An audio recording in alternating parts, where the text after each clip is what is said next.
ونعوذ بالله من شرور أنفسنا ومن سيئات أعمالنا من يهده الله فلا مضل له ومن يضلله فلا هادي له نشهد أن لا إله إلا الله وحده لا شريك له ونشهد أن سيدنا وسندنا ومولانا محمدا عبده ورسوله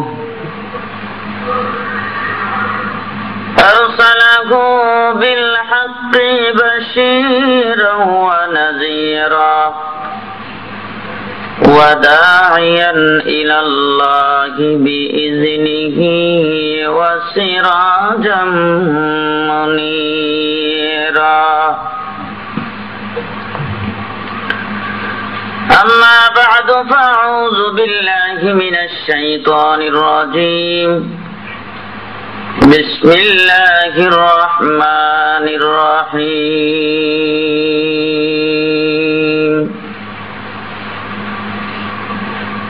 يا أيها الذين آمنوا كتب عليكم الصيام كما كتب على الذين من قبلكم لعلكم تتقون صدق الله مولانا العظيم وصدق رسوله النبي الكريم ونحن على ذلك من الشاهدين والشاكرين والحمد لله رب العالمين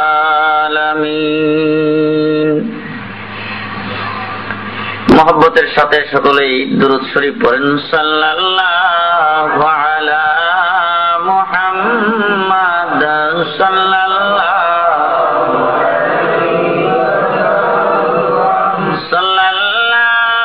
আলা মুহাম্মাদ সাল্লাল্লাহু আলাইহি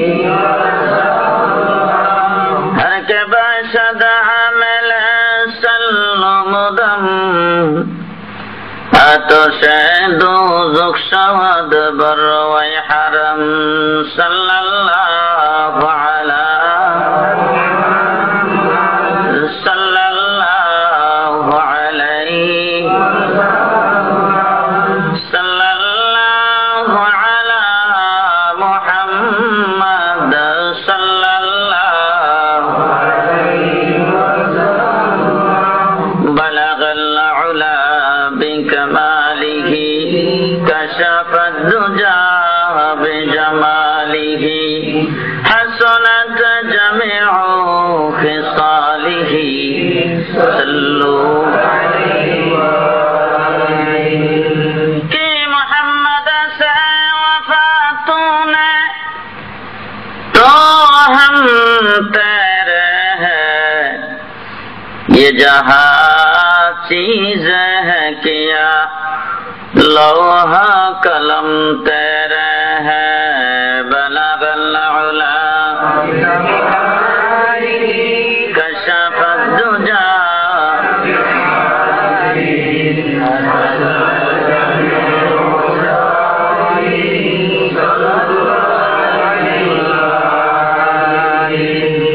একজন সাহাবী রাসূলুল্লাহ সাল্লাল্লাহু আলাইহি ওয়াসাল্লামের দরবারে এসে বলছে, হুজুর সারা দিন রাত্রে ফরজ ইবাদত ছাড়া যত নফল ইবাদত বন্দেগী করি এই পুরা সময়টা 4 ভাগ করে 1 ভাগ যদি আপনার দুরূদ পড়ে কাটাই তাইলে কেমন হয়? হুজুর বলছেন তাইলে তো ভালো হয়, এর চাইতে বেশি যদি পড়তে পারো তাইলে আরো ভালো। সাহাবী বলতেছে, হুজুর যদি এর চাইতে বেশি পড়লে আরো ভালো হয়। তাইলে পুরা ফরজ ইবাদত বন্দেগী ব্যতীত পুরা সময়টারে অর্ধেক ভাগ করে অর্ধেকটা সময় আপনার দুরূদ পড়ে কাটায় দেই। হুজুর শুনে বলছেন, তাইলে তো ভালো হয়, এর চাইতে যদি বেশি পড়তে পারো তাইলে আরো ভালো। এবার সাহাবী বলতেছে, হুজুর যদি আরো ভালো হয় তাইলে আমার পুরা ইবাদত বন্দেগীর সময়টাকে 4 ভাগ করে 3 ভাগ আপনার দুরূদ পড়ে কাটায় দেই। হুজুর বলছেন, তাইলে তো ভালো হয়, কিন্তু এর চাইতে বেশি পড়তে পারলে আরো ভালো হয়। এবার সাহাবী বলে, হুজুর তাইলে আবার গোটা নফল ইবাদত বন্দেগীর সময়টা পুরাটাই আপনার দুরূদ পড়ে কাটায় দেই। হুজুর সাল্লাল্লাহু আলাইহি ওয়াসাল্লাম বলেন যে তাইলে তুমি মঞ্জিলে মকসুদে পৌঁছতে আর কোনো বাধা থাকবে না। কি মুহাম্মদ সে ওয়াফা তুমে তো হাম তেরে হ্যায়। মুহাম্মদ সাল্লাল্লাহু আলাইহি সাল্লামের সাথে যদি তোমার সম্পর্ক থাকে, সম্পর্কটা থাকলে কেমন হবে? আপনারা অনেকেই বোধহয় নাম শুনেছেন, ব্রাহ্মণবাড়িয়ার বড় হুজুর ছিলেন একজন, শুনছেন? ফখরে বাঙ্গালের পরে গত রমজানের আগের রমজানে ইন্তেকাল করেছেন আমাদের উস্তাদ শাইখুল হাদিস আল্লামা আজিজুল হক সাহেবের উস্তাদ। প্রায় 140-এর মতো বয়সে ইন্তেকাল করেছেন। গত 96-এ আমরা হজের সফরে যাচ্ছি। উনি তো বৃদ্ধ মানুষ, 100-এর তো উপরে বয়স। তো আমরা ওনার কাছে দোয়া আনার জন্য যখন গেলাম, উনি বলতেছেন, তোমরা হজে যাইবা, আমারই নিবা না। এই কথা বলার সাথে সাথে ব্রাহ্মণবাড়িয়ার প্রায় 40 জন লোক একত্রিত হইল ওনার হজের খরচ দেওয়ার জন্য। উনিও হজের সফরে রওনা হয়েছে, ওনার সাথে আরো প্রায় 20-30 জন লোক। তো হজের মাত্র সামনে বাকি আছে 7-8 দিন। উনি বলতেছেন উনি আগে যাবেন মদিনা, তারপরে যাবেন মক্কা। হজে যাওয়ার সকাল 8টার সময় ওনার ফ্লাইট, আমাদের ফ্লাইট হইল ওই দিনই রাত্রের বেলা। আমি 2-3 দিন আগে ওনার কাছে গেলাম। আমার সাথে খুব উস্তাদ কিন্তু বেতাকাল্লুর সম্পর্ক ছিল। আমি যাওয়ার পরে যাই বললাম যে হুজুর রাত্রের বেলা আপনি এখান থেকে যাইতে হবে, যাইয়া ঢাকা বিমানবন্দর থেকে আপনাকে বিমানে উঠতে হবে। তো হুজুর আমরা ঢাকায় থাকি, আপনি যদি আমার একটা দাওয়াত কবুল করতেন, যারা আপনার সাথে যাবে সকলকে নিয়ে চলে আসেন আমাদের মাদ্রাসায়। মাদ্রাসায় থাকলেন, আমরা একটু মেহমানদারি করলাম, সকালবেলা ফজরের নামাজের আগেই আপনাকে বিমানবন্দর নিয়ে গেলাম। যাই হোক, লম্বা চড়া ঘটনা, উনি রাজি হইলেন। এরপরে আমাকে কিছু লোকজন এসে বলতেছে যে তুমি হুজুরকে একটা কথা একটু বুঝাও। হুজুর বারবার বলতেছে আগে যাবেন মদিনায়, আর আমরা বলতেছি আগে যাব মক্কায়। হজ করার পরে তারপরে মদিনায় যাবো ইতমিনানের সাথে। এখন তো আমরা এখান থেকে যাইতে যাইতে আরো 2 দিন চলে যাবে, এরপরে যাইয়া মদিনায় যাইয়া তাড়াহুড়া করে সেখান থেকে জিয়ারত করে চলে আসতে হবে। এইটা আমাদের খুব কষ্ট হবে, হজের পরে গেলে ভালো হয়। আমি হুজুরের সামনে যাই বসলাম, বৈশা বললাম, হুজুর সাথী সঙ্গীরা সবাই চাচ্ছে মক্কায় আগে যাইতে, আপনারা কি বলছেন আগে যাবেন মদিনা? হুজুর এই সিদ্ধান্তটা একটু চেঞ্জ করে মক্কায় আগে গেলেই ভালো হয়। এই কথা বলার পর উনি বলেন যে না না, মদিনা যাইতে হবে আগে। উনি এই কথা বলার পর তার কারো কোনো কথা বলার তো সাহস নাই, চুপচাপ বসে রইলাম কতক্ষণ। একটু পরে আবার মাথা উঠে বললাম, হুজুর বিষয়টা একটু চিন্তা করলে ভালো হয়, যে মদিনায় আগে গেলে হুজুর কষ্ট হবে, মক্কায় যাওয়াটাই ভালো। তখন উনি মাথা উঠে বলতেছেন, মদিনাওয়ালারে আগে বাও করো, মক্কাওয়ালা অটোমেটিক বাও। বাও বুঝছেননি আপনারা? মদিনায় যিনি শুয়ে আছেন ওনাকে আগে রাজি করো, উনি রাজি হইলে মক্কার যিনি মালিক অটোমেটিক রাজি। কি মুহাম্মদ সে ওয়াফা তুমে তো হাম ये जहाँ चीज है किया পাউন্ড আর বাড়িঘর, আরে সুন্দর বিছানাপত্র, দুনিয়ারে বাদশাহী,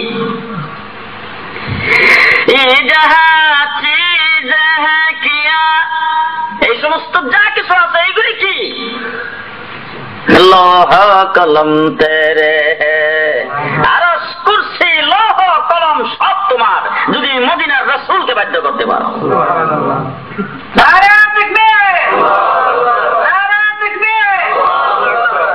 সম্পর্ক যদি মুহাম্মদুর রাসূলুল্লাহর সাথে লাগাইতে পারো। এই জন্য আল্লামা ইকবাল বলেছেন, কি মোহাম্মদ সে ওয়াফা তূনে তো हम तेरे हैं, ये जहाँ चीज है किया लोहा कलम तेरे है, बलगल उला बिकमालिही कशफत दुजा बिजमालिही हसनत जमीउ फिसालिही सल्लु अलैहि वा आलिहि। मोहतरम हाजिরিন, আপনাদের এই মসজিদে আমি আরো অনেকবার এখানে বয়ান করেছি। এই বছরও কিছুদিন আগে আসছিলাম, মসজিদ ভরপুর মানুষ ছিল। এখন আপনারা বলবেন, হুজুর এত রাত্রে আমরা যারা আইছি এটাই তো অনেক কষ্ট করে আসলাম। আমার ভাইরা, রাত্রের বেলা এক জায়গায় ওয়াজ করতে গেছি, প্রচন্ড শীত আর কুয়াশা, সামনে 10 হাত দূরে দেখা যায় না, এমন শীত, গাড়ির ভিতরে হিটার দিয়ে বসা। রাস্তাতে হঠাৎ করে গাড়ির সামনে মানুষ, দুর্গম এলাকা, আমার ড্রাইভার গাড়ি থামাইল, আর আমি ভিতরে একবার কলিজাটাকেই পড়ছে, বলে এই বোধ হয় গাড়ির সামনে ডাকাত দাঁড়াইছে। ওই বাবা, ডাইন বামে তাকায় দেখলাম বাম পাশে একটা ক্ষেত, ওই ক্ষেতের মধ্যে উপরে কোনো সামিয়ানা টামিয়ানা নাই, অগণিত মানুষ। ব্যাপার কি, রাস্তার মধ্যে মানুষের ভিড়, সামনে ক্ষেতের মধ্যে এত মানুষ। তাকায় দেখি একটা মেয়ে আর একটা ছেলে, মধ্যখানে একটা চুকি দিয়ে স্টেজ বানানো, এটার উপরে নাচতেছে, আর ওই কুয়াশার মধ্যে সব গুল হয়ে সেখানে দাঁড়ায় আছে। ওই জায়গায় কিন্তু ভালো সামিয়ানাও নাই, বসার ব্যবস্থাও নাই, সেখানে মানুষের অভাব নাই, ঠিক কিনা?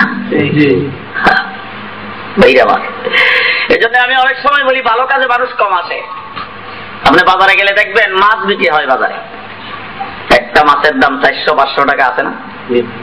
তরতাজা মাছ মাত্র ওই যে সুনামগঞ্জ হাওর থেকে উঠাই আনছে আর কি, জগন্নাথপুর বাজারে উঠাইছে তরতাজা মাছ। আবার একই বাজারে দেখবেন কিছু মাছ আছে, কোনোটার পেট নাই, কোনোটার লেজ নাই, কোনোটার মাথা নাই, অর্ধেক পচা অর্ধেক বালা, অনেকগুলি মাছ একত্রিত করে বাগা বানাইছে, এক বাগার দাম 10 টাকা। আসেনি?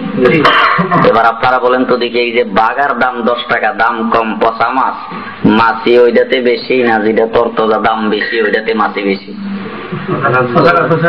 মাছি কোনটার বেশি? দাম কম মাছি বেশি, আর যেটার দাম বেশি মাছি কম। আজকের মাহফিলটারও দাম আল্লাহ পাকের দরবারে অনেক বেশি, এই জন্য মানুষের সংখ্যা কম। বুঝাইতে পারলাম? এরপরে আরেকটা জিনিস হইল, এই মসজিদের ভিতরে তো মাহফিলের ইন্তজাম করেছেন, মসজিদে কিন্তু ভালো মানুষ আসে না। এক বেচারার গুরু মসজিদে যায় ঢুকছে, আমাদের গ্রাম দেশে তো আপনাদের এই ইংল্যান্ডের মতো মসজিদ তো না, গুরু যায় মসজিদে ঢুকছে। মতলি সাহেব গেছে দুপুরের সময়, যায় দেখে গুরু মসজিদে, গুরুরে দৌড়াই নিয়ে গেছে। গুরু কার বাড়ির? বড়ি মুখের বাড়ি, বাড়িতে নিয়ে গেছে। মিয়া মতলি সাহেব গেটের চাই যায়, মিয়া গুরু ভালো, গুরু বান্ধা রাখতে পারো না? মসজিদের ভিতরে যাই ঢুকে গেছে। গুরুর মালিকে বাইরে, স্যার মনে করছিলাম আপনারে মানুষ মুতল্লি বানাইছে, বড় বুদ্ধিমান মানুষ, আসলে বুদ্ধির কোনো কিছু আপনার মাথার ভিতরে নাই। বলে মিয়া গুরু স্যারশো এক দোষ, আবার আমার একটু বুদ্ধিহীন, বুঝেন না? খাবার যখন রাগ হয়ে গেছে, বলে দেখেন মুতল্লি সাহেব রাগ হয়েন না, বুদ্ধিটা আপনি রাখেন কোথায়? আমার গুরুটা বুঝে না দেখে মসজিদে গেছে, আমি যে বুঝি আজ পর্যন্ত কোনোদিন মসজিদে দেখছেন? গুরু বুঝে না দেখে মসজিদে চলে গেছে, আমি যে বুদ্ধিমান বুঝি এই জন্য আজ পর্যন্ত কোনোদিন মসজিদে দেখছেন? এরকম অনেক লোকজন আছে, মসজিদের ধারে কাছেও আসে না, মসজিদ থেকে অনেক দূরে থাকে, মনে করে যে মসজিদে খালি বোকারা যায়, যারা ইটা এরা, কথা বুঝেন না? জন্য আজকে আপনারা যারা এই মাহফিলে উপস্থিত হতে পেরেছেন আপনারা কিন্তু বড় ভাগ্যবান, বড় বুদ্ধিমান। কারণ আজকের এই সামান্য একটু জিনিস যদি আল্লাহ পাকের দরবারে কবুল হয়ে যায়, জিন্দেগির সব মাফ করে লোকটাকে জান্নাতবাসী করে দেবে। সামান্য আমল যদি আল্লাহর দরবারে কবুল হয়, এই আমলটা আল্লাহ পাকের দরবারে এত পছন্দনীয়। সবকিছু তো আল্লাহ পাক দেখবেন না, সামান্য একটু দেখবেন কোনটা আল্লাহর দরবারে কবুল হয়। এই জন্য অনেক সময় বলে থাকি, একজন বুজুর্গ ব্যক্তি ইন্তেকাল করেছেন, আরেক বুজুর্গ ছিল তার বন্ধু। সেই বুজুর্গ তার কবর জিয়ারত করতে যায়, কবরের কিনারে যায় বসছে, বৈশা মুরাকাবা করছে। মুরাকাবার হালাতে যাদের কাশফ আছে, বুজুর্গ যারা, তারা ওই কবরবাসীর হালাত জানতে পারে। এটাকে কাশফুল কুবুর বলা। ওখানে যায় বসছে, বৈশা মুরাকাবা করছে। মুরাকাবার মধ্যে ওই বুজুর্গের সাথে তার সংযোগ হয়েছে। জিজ্ঞাসা করেছে, তোমারে আল্লাহ নাজাত করছে কিনা? বলে হওয়া করছে। বলে কেমনি নাজাত পাইলা? বলে একদিন মসজিদে গেছিলাম, গোটা ইবাদত বন্দেগীর তো খবর নাই, আল্লাহর দরবার আসার পরে কি যে হাসর হইছে। বলে একদিন মসজিদে যায় দেখি ইমাম সাহেব নামাজের সেজদায় চলে গেছেন। সেজদার মধ্যে যায় যদি নামাজে শরীক হন তাইলে রাকাতটা পাইলেন, রুকু পাইলে রাকাত পাওয়া গেল, ঠিক না? আমরা তো অনেক সময় মসজিদে যাই দেখি যে ইমাম যদি সেজদায় চলে যায় তাহলে কিন্তু আমরা যাই খারই থাকি, ইমাম সেজদার থেকে উঠার পরে তারপরে শরীক হম, ঠিক না? তো ওই বুজুর্গ ব্যক্তি বলেন যে মসজিদে যায় দেখলাম ইমাম সাহেব সেজদায় চলে গেছে। তো আমি যাই কাতারে দাঁড়াইলাম, দাঁড়াইয়া মনে মনে ভাবতেছি সেজদায় যখন চলে গেছে আমিও সেজদাটা দিয়ে ফেলাই, অসুবিধা কি? আল্লাহু আকবার করে ডাইরেক্ট সেজদায় চলে গেলাম। ওই ইমাম সাহেব একটা সেজদা দিয়ে উঠছে, আমি তার সাথে একটা সেজদা দিছি। রাকাতে হিসাব হয় নাই, ওই যে সেজদাটা দিছিলাম একটা সেজদারে কবুল করে আল্লাহ আমারে মাফ করে দিয়েছে। সামান্য একটা সেজদা।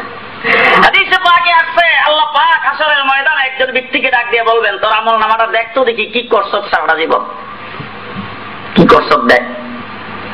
তো দেখতেছে, দেখে যে নামাজ যে পড়তে গেছে এটাও মানুষ দেখে বললে হইছে, রোজা যে রাখছে এটাও হালাল কামাই দিয়া খাই নাই, ইফতার করে। তো এইসব দেখার পরে দেখতেছে আর বলতেছে, আল্লাহ দেখায় লাভ নাই, তুমি কই দিবা দিয়া লাভ। আল্লাহ দেখ দেখ আমি তোর মাফ করুম দেখ। এইবার হেরার ওই যে আমল নামার দিকে নজর নাই, ওই যে আল্লাহ যে কইছে মাফ করুম, হে খালি ওই যে বিরিয়ানির মধ্যে খাড়াইতেছি, মাফ করবো কেমনে? দেখতেছি না তো কিছু, কি দিয়া মাফ করবো?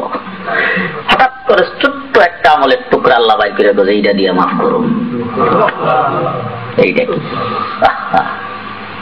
আমাদের বাংলাদেশে তো মিনিটে মিনিটে কারেন্ট যায়, বুঝেন না? রাত্রেবেলা ঘুমাই দিয়েছেন, ঘুমটা খুব চাপছে, এই মুহূর্তে গেছে কারেন্ট। বাহ, ঘুম যে কই গেছে। আল্লাহ রাব্বুল আলামিন বলেন, একদিন রাত্রের বেলা তোর ঘুম আসতেছিল না, একবার তুই উঠে দাঁড়াইতে, আরেকবার বসতে, একবার ডাইনে করোট দিতে, আরেকবার বামে করোট দিতে। অনেক মানুষজন দেখে নেন ঘুম যদি না আসে একবার উঠে বসে, বাইরে যা বাইরে যা, ও মারে ও মরার কারেন্ট রে, রে বাবা রে, করে না এরকম? আল্লাহ বলেন, বান্দারে ডাইনে করোট দিতে বলতে আল্লাহ, বামে করোট দিতে বলতে আল্লাহ, উইটা বর্ষত বলতে আল্লাহ, বাহিরে যায় বলছত আল্লাহ। ওই যে আল্লাহ আল্লাহ জপছিলে মানুষকে দেখাইবার জন্য জপস নাই। সুবহানাল্লাহ।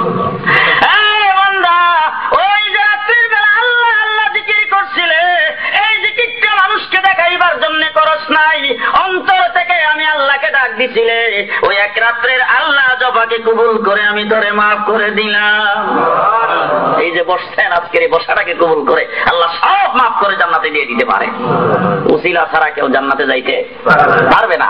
আল্লাহ উসিলা তালাশ করবেন কোন আমলটা কি করা যায়। বলে সারাদিন কাজ করছিলে রেস্টুরেন্টে, সারাদিন কাজ করছিলে শপিং এ, এরপরে রাত্রে 12টার পরে মাহফিল শুনতে গেছিলে, বন্ধা তোর তো কোনো কিছু কবুল হওয়ার মতো দেখি না।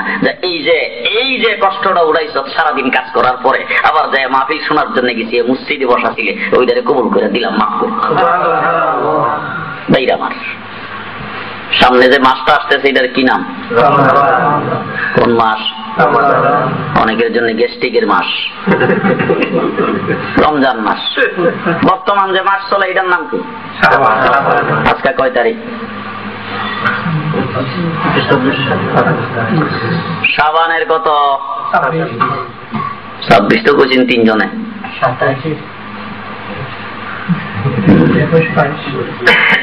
আগস্ট মাসের কয় তারিখ? এই দেখেন আগস্টের কিন্তু আওয়াজ বেশি হয়েছে, শাবানের আওয়াজ কম। আল্লাহ আল্লাহর নবী বলেছেন শাবান মাসটা তোমরা গণ্যা গণ্যা কাটাইও। তার কারণটা কি? রমজান যাইতেছে, এটা তোমাদের আগ্রহ, এটা বোঝা যাবে। এই জন্য আজকে শাবান মাসের 27 তারিখ, আজকে শাবান মাসের 26 তারিখ, আর আগস্ট মাসের হলো 27 তারিখ। শাবান মাস একদিন কম, ঠিক না বে ঠিক? হিসাব তো সহজ। আপনি আজকে হিসাব করেছেন 26 তারিখ, যদি মাসটা 29 যায় তাহলে শাবানের আর কয়দিন বাকি আছে? 3 দিন। আর যদি 30 যায় 60 দিন। কালকে সকালবেলা উঠে তারপরে গণবেন আর কইবেন আল্লাহ রমজান মাসের আর 3 দিন অথবা 60 দিন বাকি আছে। পরশু দিন ওইটা কইবেন 3 দিন অথবা 2 দিন বাকি আছে। এই যে গণনাটা আপনি করলেন, মনে মনে আগ্রহী, রমজান আসতেছে সামনে। আল্লাহ বলেন এইটাকে কবুল করে প্রথম 10 দিনই তোর জন্য রহমত। আগ্রহী বুঝাইবার জন্য রাসূল বলছে গণ্যা গণ্যা কাটাইও শাবান মাসটা, হিসাব করে তুমি যে সামনে রমজান আসতেছে রমজান মাস। রমজান মাসটা হইল আল্লাহর সঙ্গে বন্দাকে মিলাইবার মাস। মাস আল্লাহর সঙ্গে বন্দাকে মিলাইবার মাস। তোমরা নামাজ পড়লে এই সওয়াব পাইবা, রোজা রাখলে এই সওয়াব পাইবা। এই সওয়াবের কথা আল্লাহ বলেন নাই। আল্লাহ বলছেন লাআল্লাকুম তাত্তাকুন, তোমরা মুত্তাকি হইতে পারবা, পরহেজগার হইতে পারবা। রমজান মাসে রোজা রাখলে পরহেজগার হইবা, আল্লাহ ওয়ালা হইবা, মুত্তাকি হইবা, আমার খাস বন্দায় পরিণত হইবা। আমাদের বাংলাদেশে বছরে একবার ট্রাফিক সপ্তাহ পালিত হয়। আমাদের দেশে কোনো ট্রাফিক নেই। আমাদের দেশে ওই যে আপনাদের দেশে দেখলাম রাত্রে 2টা, 2:30, 3টার সময় লন্ডন শহরে বা কোথাও ওরে বাবা আশেপাশে ডাইনে বামে পিছনে সামনে কোথাও কোনো গাড়ি টাড়ি নেই, এরপরও লাল লাইট জ্বলছে খারাপ হয়েছে দেবদার মতো। আর আমার বাংলাদেশে 4 জন ট্রাফিক, 2 জন পুলিশ অফিসার, 6 জন লোক খাড়া থাকার পরও লাঠি বেন্দা দিয়ে বেরিয়ে গাড়ি থামাইতে পারে না। পুলিশ 4 জনের উপর দিয়ে গাড়ি নিয়ে গেছে। এই বাংলাদেশে প্রতি বছর একবার ট্রাফিক সপ্তাহ পালিত হয়। এই ট্রাফিক সপ্তাহের সময় দেখলাম রাস্তার মোড়ে মোড়ে বড় বড় সাইনবোর্ড লেখা আছে ট্রাফিক সপ্তাহ শুরু হয়েছে। এখন ড্রাইভার গাড়ি চালাইতে খুব সাবধানে চালায়, কারণ ট্রাফিক আইন বরস করা। বুঝলেন না? এই ট্রাফিক সপ্তাহ পালন করে সরকার এই কাজটা কেন করেন? সরকার এই কাজটা করেন যে এতদিন পর্যন্ত যে ট্রাফিক আইনে অবহেলা করেছো, মানো নাই, ট্রাফিক সপ্তাহের মাধ্যমে সব আইনেই ধরা হবে, মানতে হবে। এখন আমার আল্লাহ পাক বলেন 11 মাস পর্যন্ত অবহেলা করছো, আমার থেকে দূরে সরছো, নামাজ ঠিক মতন ফরজ নাই। আমিও আল্লাহ পাক 1 মাস ট্রাফিক সপ্তাহ, 1 মাসে আল্লাহ রাব্বুল আলামিন বলেন 11 মাস পর্যন্ত নাফরমানি যারা করেছো তাদের জন্য সুযোগ দিয়ে দিলাম, আসো।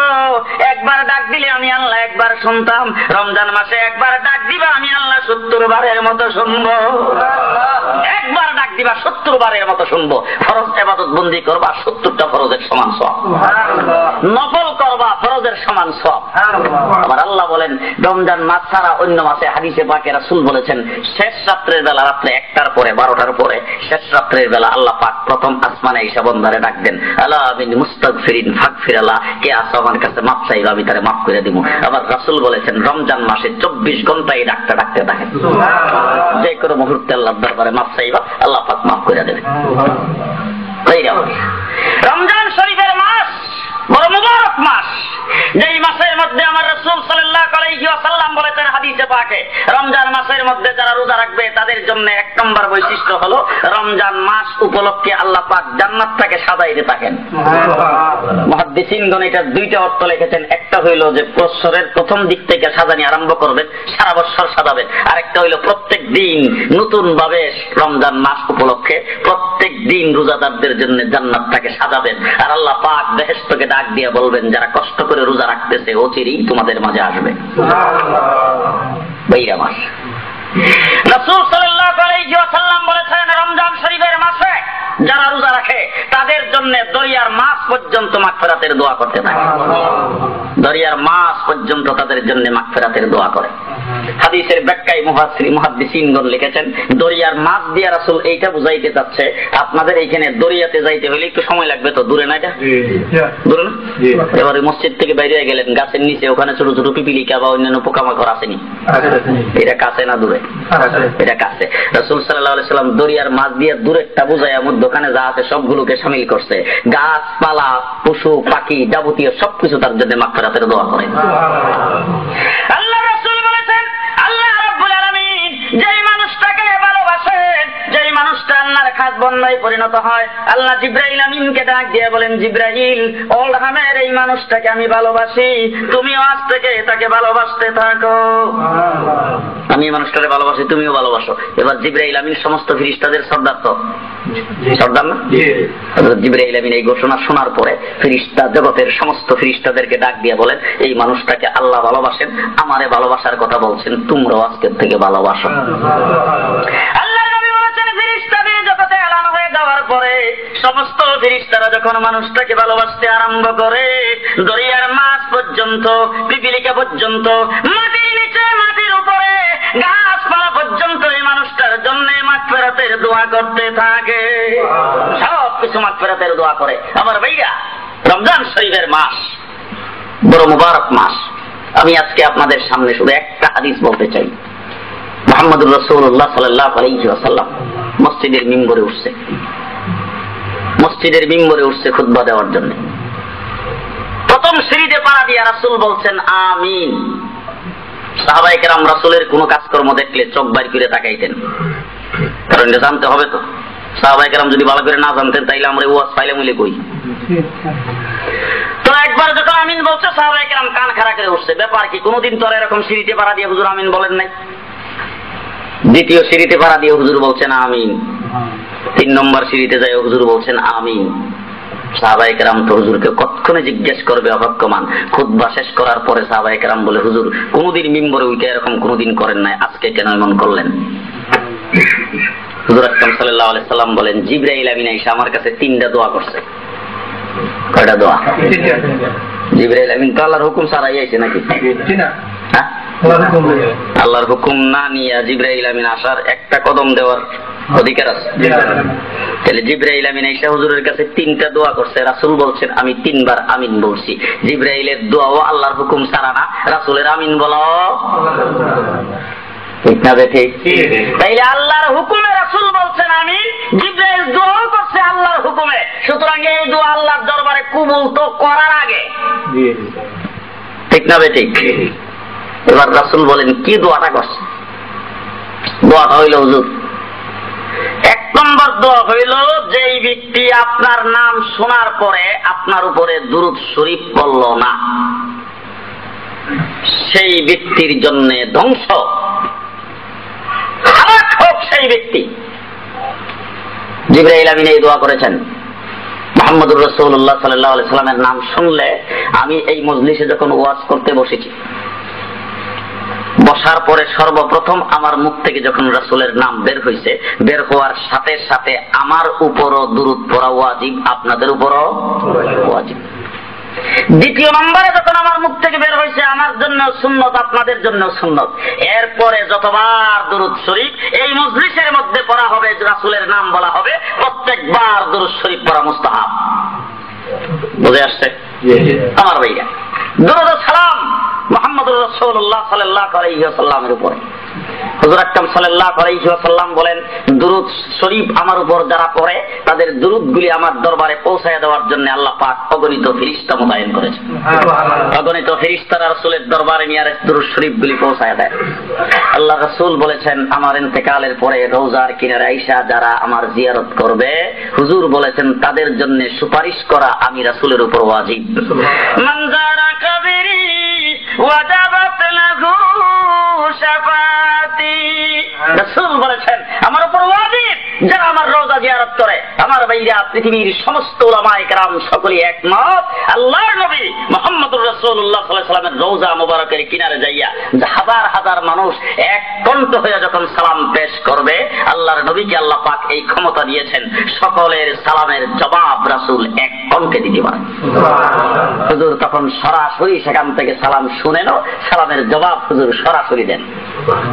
এইরকম মুহাম্মদুর রাসূলুল্লাহ সাল্লাল্লাহু আলাইহি ওয়াসাল্লাম হাশরের ময়দানে তার অবস্থাটা হবে, একবার মিজানের পাল্লার গোড়ায়, আর একবার আল্লাহ পাকের আরশের ছায়ার নিচে, ছোটাছুটি। ওই জায়গার ভিতরে রাসূল সাল্লাল্লাহু আলাইহি সাল্লাম হাদিসে পাকে বলেছেন, একজন উম্মতকে মিজানের পাল্লায় ওজন করা হবে। ওজন কইরা ফেরেশতারা তাকে জাহান্নামের দিকে নিয়ে যাচ্ছে। বদির পাল্লা ভারী, নেকির পাল্লা হালকা। আল্লাহ রাসূল ডাক দিয়া বলবেন, এই ফেরেশতারা দাঁড়াও, আবার উম্মতকে কোথায় নিয়ে যাও? বলে বদির পাল্লা ভারী হয়ে গেছে, নেকির পাল্লা হালকা হয়ে গেছে, নিয়ে যাচ্ছি জাহান্নামে। বলে আমার সামনে ওজন দাও, আমি একটু দেখব। আমার সামনে ওজন দাও। কিতাবের মধ্যে লেখছে যখন ডাক দেওয়া হবে তখন ফেরেশতারা যাইতেই থাকবে, বলবে যে ওজন দেওয়া হয়েছে, ওজন দিছি, বদির পাল্লা বাড়ি হয়ে গেছে। আমার আল্লাহ পাক ডাক দিয়ে বলবেন, এই ফেরেশতারা সাহস কত, সাহস কত। ডাক দিছে কে? সৈয়দুল মুরসালিন, দুজাহানের সর্দার, যার খাতিরে আসমান জমিন তৈরি করছে, ওই উনি ডাক দেওয়ার পরে সাহস কত আবার সামনে বাড়ো। আল্লাহ নবী ডাক দিয়ে বলবেন, আমার সামনে ওজন দাও। রাসূলের সামনে যখন ওজন দেওয়া হবে দেখা যাবে ঠিকই নেকির পাল্লা হালকা হয়ে গেছে, বদির পাল্লা ভারী হয়ে গেছে। আল্লাহর নবী মুহাম্মদুর রাসূলুল্লাহ ওনার শাহাদাত আঙ্গুলি অথবা পকেট থেকে ছোট্ট একটা কাগজের টুকরা বের করে নেকির পাল্লাই রেখে দেওয়ার সাথে সাথে পাল্লা ভারী হয়ে যাবে। আমার একটু আগে লোকটা ছিল জাহান্নামী, এবার রহমতের ফেরেশতারা আসছে তাকে জান্নাতে নেওয়ার জন্য। ওই লোকটা চিৎকার করে ডাক দিয়ে বলে, এই ফেরেশতারা দাঁড়াও, আমি জান্নাতে ততক্ষণ কদম দেব না যতক্ষণ এই মানুষটার পরিচয় না জানতে পারবো। বাবার কাছে গেলাম, মায়ের কাছে গেলাম, কেউ ছেলে বলে পরিচয় দিল না। একটু নেকের জন্য কারো কাছে যাইয়া পাওয়া গেল না, কারো কাছে কোনো সাহায্য করাইতে পারলাম না। এই মানুষটাকে, যার কাছে কোনো আবেদন করি নাই, কোনোদিন কোনো দরখাস্ত করি নাই, নিজের থেকে এসে আমাকে এত বড় সাহায্য করলো, তার পরিচয় পাওয়ার আগে জান্নাতে যাইতে পারবো না। আল্লাহ নবী তখন ডাক দিয়ে বলবেন, উম্মত তুমি আমাকে চিনো না, আমি আখিরি জামানার নবী, আমার উপর দুরূদ ও সালাম পেশ করেছিলে, আমার দুরূদগুলি ফেরেশতারা এনে আমার কাছে জমায়েত করে রেখেছে।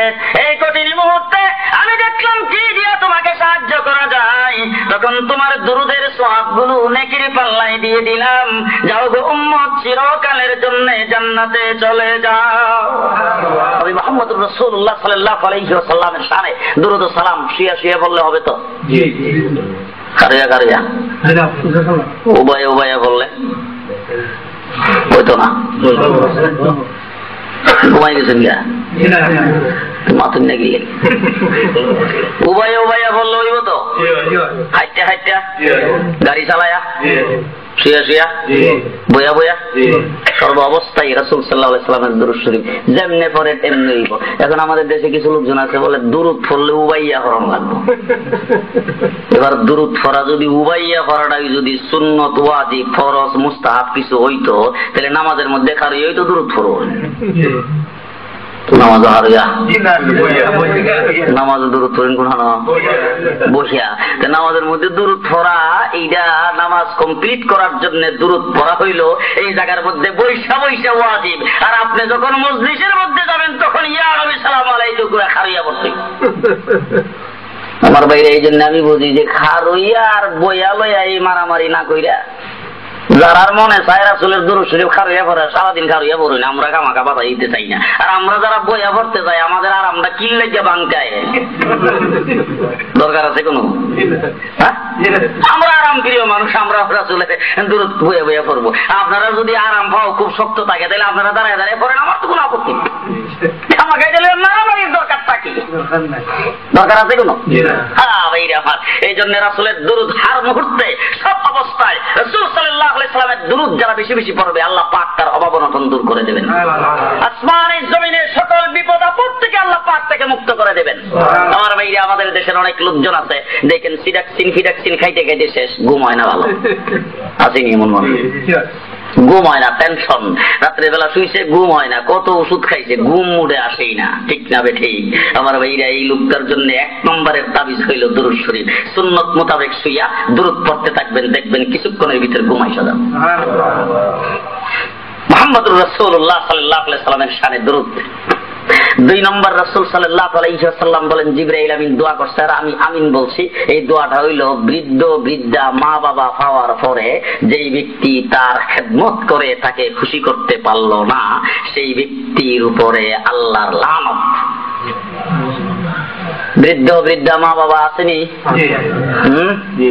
মা বাবা, আহা, আল্লাহ বলছেন আল্লাহর হক, আল্লাহর হুকুম পালনের পরে মা বাবার প্রতি ইহসান করার কথা আমার আল্লাহ বলেছেন। কে বলছেন? আল্লাহ। ওয়া কানা রাব্বুকা আল্লা তা'বুদু ইল্লা ইয়্যাহু ওয়া বিল ওয়ালিদাইনি ইহসানা ওয়া ইম্মা ইয়াবলু ইয়াবলুগান্না ইনদাকাল কিবারি আহাদুহুমা আও কিলাহুমা ফালা তাকুল লাহুমা উফফিন ওয়ালা তানহারহুমা ওয়া কুল লাহুমা কাওলান কারীমা ওয়াফিদ লাহুমা জানাহাজ যুল্লি মিনার রাহমাতি ওয়া কুল রাব্বিরহামহুমা কামা রাব্বায়ানি সাগীরা। আমার আল্লাহ পাক বলেছেন আল্লাহর হুকুম পালনের পরে কার প্রতি ইহসান করতে হবে? মা বাবার প্রতি ইহসান করতে হবে। আল্লাহ বলেন ওয়া ইম্মা ইয়াবলুগান্না ইনদাকাল কিবারি আও আহাদুহুমা আও কিলাহুমা, তোমরা যদি তোমাদের বয়সে দুইজন অথবা দুইজনের যে কোনো একজনকে বৃদ্ধ অবস্থায় পাও তাইলে ফালা তাকুল্লাহুমা উফফিউ, উফ শব্দটা পর্যন্ত তাদের সামনে করা যাবে না। ফালা তাকুল্লাহুমা উফফিউ ওয়ালা তানহারহুমা, মেজাজ দেখায় কথা কম দেব, রাগ কইরা ওয়া কুল্লাহুমা কাওলান কারীমা। আল্লাহ বলেন নরম ইহতিরাম করে সম্মান সূচক কথা মা বাবার সামনে বলতে হবে। কে বলছেন? আল্লাহ পাক বলছেন আমার ভাইরা, মা বাপ যাদের জন্য দোয়া করে তাদের দুনিয়াতেও কামিয়াব আখিরাতেও কামিয়াব। হযরত মূসা আলাইহিস সালাতু ওয়াস সালাম আল্লাহ পাককে বলছেন আল্লাহ জান্নাতে আমার সাথে কে থাকবে? পাড়া প্রতিবেশী যার সঙ্গে বাড়ির ঘরের লোকটা যদি ভালো হয়, মানে যার সঙ্গে যার বাড়ি এরকম বাড়ির আশেপাশের লোকটা যদি ভালো হয় তাহলে ভালো হয় না? হযরত মূসা আলাইহিস সালাম জিজ্ঞেস করে আল্লাহ জান্নাতে আমার পড়োশী কে হবে, আমি একটু জানতে চাই। আল্লাহ পাক বলে দিয়েছেন ওরহামের বাজারও একটা লোক কসাই ছাগল জবাই করে, আপনাদের ছাগল তো নাই কি বেরি জবাই করে বিক্রি করে, এই লোকটা তোমার জান্নাতের সাথী। মূসা আলাইহিস সালাম কসাই জান্নাতের সাথী। আমাদের বাংলাদেশে কসাই কিন্তু খুব ভালো মানুষ। আস্তা বয়স জব করছে রাতের অন্ধকারে, সকালবেলা উঠে টাঙ্গাই একবারে মানে খাঁটি গ্রামের গরু, বুঝেন না কারবার। মূসা আলাইহিস সালাম বলছে যে কসাই বকরি জবাই করে বিক্রি করে, হ্যাঁ তোমার জান্নাতের সাথী। মূসা আলাইহিস সালাম ওই লোকটারে দেখার জন্য সকালবেলায় যায় হাজির, যে লোকটা আমার জান্নাতের সাথী হবে তারা দেখতে হবে।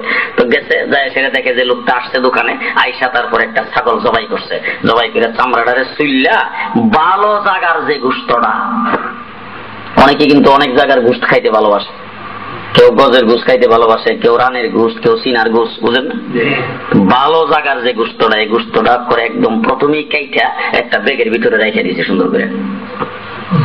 এরপরে বাকি গোশতগুলি কাইটা সারাদিন এসে বিক্রি করছে। হযরত মূসা আলাইহিস সালাম খাড়া করে দেখতেছে যে ঘটনাটা কি, লোকটার কোন আমলটা এমন যে আমলটার দ্বারা সে জান্নাতে আমার সাথী হবে, এটা দেখা লাগবে। সারাদিন গোশত বিক্রি করছে। সন্ধ্যার সময় যখন বাড়ির দিকে রওনা হয়েছে, ওই যে একটা ব্যাগের মধ্যে গোশত রাখছিল এইটা লইয়া তারপর রওনা হয়েছে। হযরত মূসা আলাইহিস সালাম সামনের দিক দিয়ে যায়, খাড়া হয়ে ভাইজান আমি একজন মুসাফির মানুষ, আজকে আপনার বাড়িতে আমি মুসাফির হইতে চাই। লোকটা বলে ঠিক আছে, একজন মুসাফির আমার বাড়িতে থাকবে তো ভালো কথা, আস আমার বাড়িতে আপনি মুসাফির হবেন। মূসা আলাইহিস সালামকে নিয়ে গেছে বাড়িতে, নিয়ে যাইয়া মূসা আলাইহিস সালামকে বসাইয়া এই লোকটা যায় ভিতরে ঢুকছে। দুইটা ওই যে গোশতগুলি আনছিল সেই গোশতটারে ভালো করে কাইটা বানায়া ধুইয়া তারপরে এটারে পাক করছে, সুন্দর করে পাকশাক কইরা যায় দেখে একটা দোলনার মধ্যে খুব সুন্দর ভাবে তার বৃদ্ধা মা অচল, নড়াচড়া করতে পারে না। সকালবেলা মারে সুন্দর করে এই জায়গার মধ্যে শোয়া গেছে, এখন আইসা গোশতগুলি পাক করে নিয়া ওই মারে যায় উঠাইছে, উঠাইয়া আইনা ধুইয়া মুইছা তারপরে মারে সুন্দর করে মুইছা দুইছা এরপর আবার নিয়ে জায়গার মধ্যে বসাইছে, বসায়া চামচ দিয়ে উঠাইয়া মার মুখের মধ্যে গোশত উঠাইয়া দিতেছে আর খাওয়াইতেছে। মার গোশত খাওয়া শেষ হয়ে যাওয়ার পরে বিছানাটাকে সুন্দর করে গরম করে মাকে সেখানে শোয়া দিছে, শোয়া মার গায়ে কাপড় দিয়া তারপরে মাকে বলছে মা তুমি ঘুমাও। এবার মা মুখটা লড়তেছে, ডাক দিয়া বলছে আল্লাহ আমার ছেলেকে মুসার সাথে জান্নাতে রাখো। গোশত খায় মা যখন সুন্দর করে শুইছে দোয়া করছে, মুসার সাথে আল্লাহ তুমি আমার ছেলেরে জান্নাতে রাখো। হযরত মুসা আলাইহিস সালাম কইছে কারবার এইখানেই করছে, ওই যে মা দোয়া করছে আমার সাথে জান্নাতে রাখার জন্য, মার দোয়া কবুল করে সেই লোকটাকে জান্নাতবাসী করে দিয়েছেন আল্লাহ। আমার বেইরাবার হযরত আলকামা রাদিয়াল্লাহু তাআলা আনহু আল্লাহর নবীর সাহাবী। হুজুর আকরাম সাল্লাল্লাহু আলাইহি সাল্লামের সাহাবায়ে কেরামের দাম বেশি না কম? বেশি। বেশি। কত বেশি যে হযরত উমর ইবনে আব্দুল আজিজের নাম নিশ্চয়ই আপনারা শুনছেন।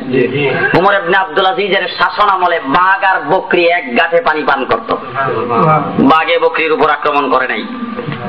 আল্লাহ।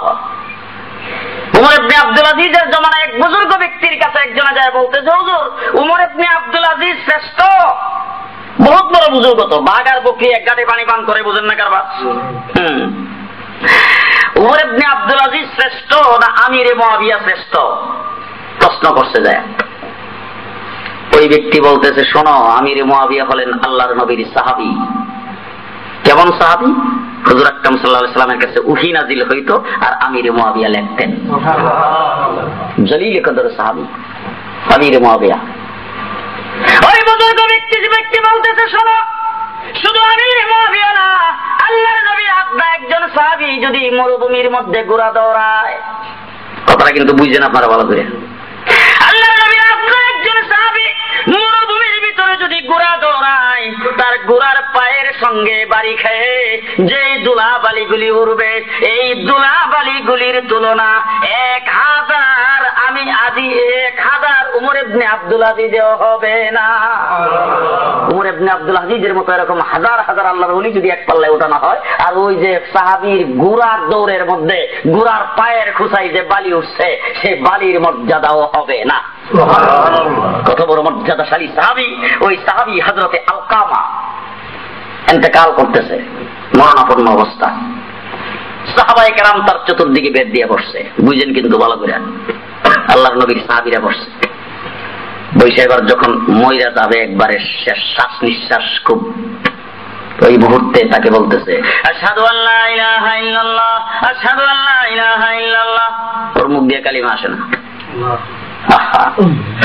আল্লাহর নবীর দরবারে যায় সাহাবায়ে কেরাম বলেছে, হুজুর আলকামার মৃত্যুবরণ করার সময়, এখন আমরা তাকে কালিমার তালকিন দিচ্ছি, কালিমা পড়াইবার জন্য চেষ্টা করতেছি, তার মুখ থেকে কোনো অবস্থাতে কালিমা বের হয় না।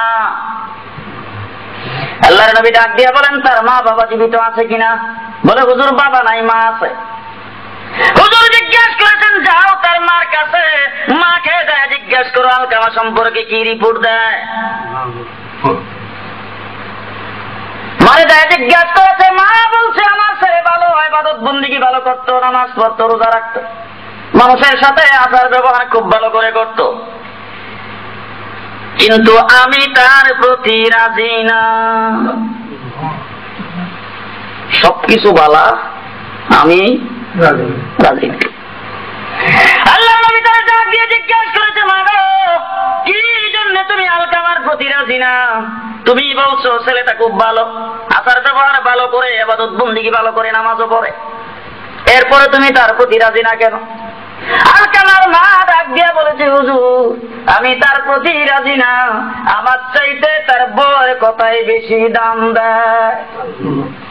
আমি তো মা, আমার কথার থেকে বউর কথায় দাম দেয় বেশি।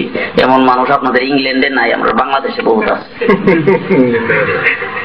আমাদের এমন আছে, সুবহানাল্লাহ। হযরত ইব্রাহিম আলাইহিস সালাম, ইসমাঈল আলাইহিস সালাম মক্কা শরীফ বাইতুল্লাহর নিকটে বসবাস করে।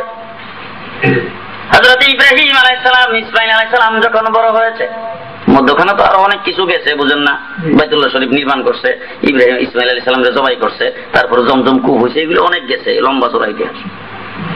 হযরত ইসমাঈল আলাইহিস সালাম বড় হয়ে বিয়ে করেছেন, বিবির মেজাজটা খুব কড়া। অনেক বিবি আছে কিন্তু মেজাজ খুব কড়া থাকে। আর আল্লাহ তো ওই যে বাম সাইডের তেরা হাত দিয়ে কেটে ওদেরকে বানাইছে, বুঝেন না, মেজাজ এমন একটু তেইরা। আর বাজে এক একটা আছে দেখবেন যে ফাঁক করতে ফুট করে উঠে, আপনি কইবেন একটা, এক হয়ে দিব 5টা। আছে না এরকম অনেক? বিবির মেজাজটা খুব করা।